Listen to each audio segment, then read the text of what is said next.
What's gamin' gamers? Welcome back to Bwippy. Have you ever wanted to walk around in circles for 15 minutes straight, fighting for your life from waves and waves of zombies, witches, bats, and tree people, only to evolve into the living embodiment of a bullet hell boss, slaughtering literal thousands in your wake? No? Yeah, me either. That doesn't really sound like a very common goal to aspire towards. Maybe get some help if you answered yes. You may be in the process of becoming an anime villain.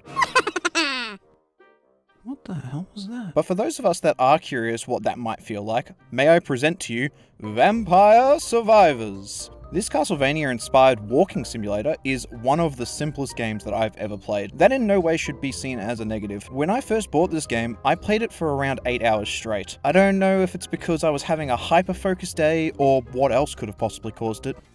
Hey, wait a second, what does this do? Ding ding, Red Goblin happy. Ding ding, more gem.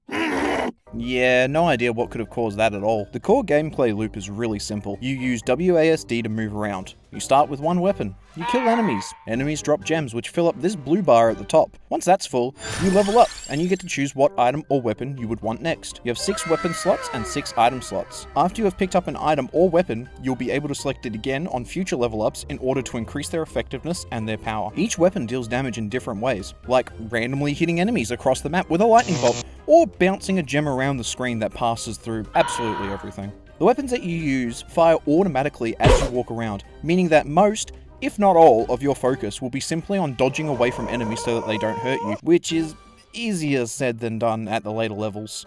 If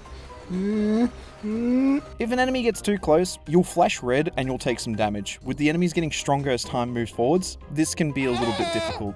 Items provide passive bonuses such as extra health, faster projectiles, or a shorter cooldown between your attacks. Having certain item-weapon combinations even allows the weapons to evolve into entirely new weapons with brand new effects, but I'll let you discover those on your own. That's around about it, honestly. It's simple to understand, it's easy to execute, and it's a whole lot of fun. Occasionally you'll have a larger enemy spawn that's essentially a boss version with higher hit points and damage, but with the right maneuvers you should be fine. Once they're defeated you can... Wait a minute, what does this do?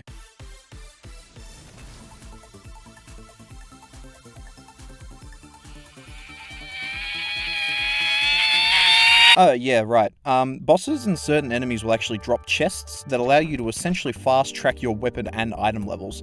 They're pretty neat, but they're not super useful outside of the gold that you receive. That's the other thing, gold. The gold that you earn from chests and breaking candles throughout a level can be spent at the main menu to provide permanent buffs to each new run, which is essentially where the roguelite element comes from. Currently, with around about 15 hours in the game, I've found myself at the point where I'm waiting for new content, as the only thing that's left for me to do is get enough gold to go through and max out everything. But that being said, the game has only been out for a little over 40 days, and it only costs like $4 Australian, which I'm going to assume is around about $1.50 in actual people money. And on top of that, the game is actually on itch.io completely free of cost. So if you're really not sure about it, you can play it on their webpage to determine whether or not you want it. I'll leave a link in the description right below the subscribe link, which you should also click if you're enjoying the video. The only real criticisms that I have for this game at the moment is that there isn't enough content to satiate my desire to continue playing it. But the dev looks to be adding new content regularly, so this shouldn't be too much of a problem. And on another note, I sort of wish that there was something to do when you came to the end of the level. After about 30 minutes have passed, the Grim Reaper spawns, killing everything else on the screen, and it just rushes you down regardless of how well you built. This can feel kind of upsetting, honestly, if you get to a point where you've spent 20-30 minutes creating this absolutely busted build just for this to be the climax. No.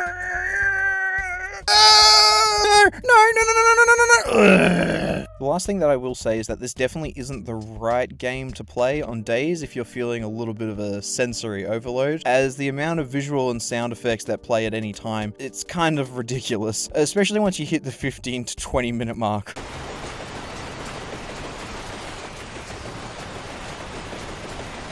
I don't know what's going on! But if you would like an example of how this game kind of plays out and you're curious as to see how the weapon evolutions take place, consider subscribing, as the next video that I'm going to upload will actually be showing off some of the weapon evolutions. All in all, when you work out the math between the cost price and the amount of hours that I've already sunk into the game, this game is worth it for the cost price alone. And actually, within the time of writing this script, the game has actually been updated 3 more times with new items and characters being added along the way. So look, even if it's not your cup of tea at the moment, it's more than worth keeping your eye on. I'll just leave a link to the Steam page in the description below so that you can check it out for yourself and decide whether or not it's right for you. But anyway, that's me. Thank you all so much for watching. If you have any games that you would like me to cover, please leave a comment below and I'll be sure to check them out. Other than that, take it easy and I'll see you next time.